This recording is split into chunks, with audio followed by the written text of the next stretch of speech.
Salam sejahtera bagi setiap kita.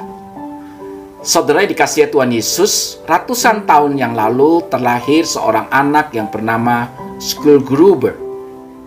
Sejak kecil dia tidak belajar ataupun diajar bagaimana harus bersikap terhadap orang-orang di sekitarnya.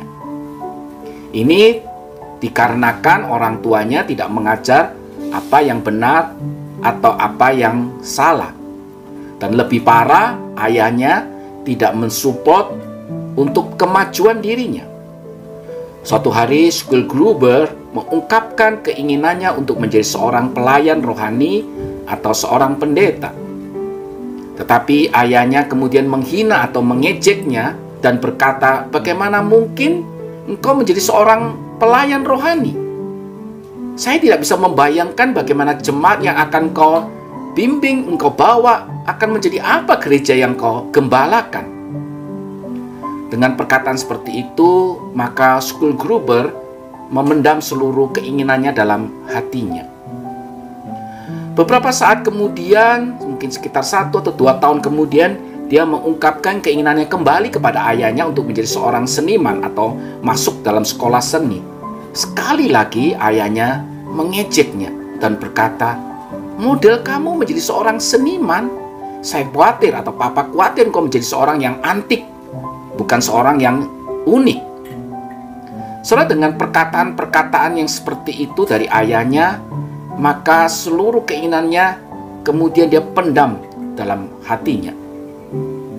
Akibatnya ia tumbuh dewasa tanpa mendapatkan penghargaan secara khusus dari ayahnya. Ia tidak pernah diajarkan nilai-nilai kehidupan dan karakter hidup. Suatu malam, kedua orang tuanya bertengkar secara hebat. Dan dia merasa bahwa semua pertengkaran itu diakibatkan oleh dirinya.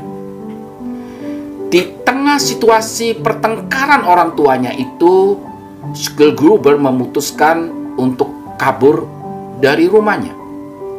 Dalam masa pertumbuhannya, ia membangun tembok emosional dalam dirinya. Ia tidak mengizinkan seorang pun boleh menyentuh hatinya. Sehingga kemudian dia timbul belas kasihan dalam hidup dia.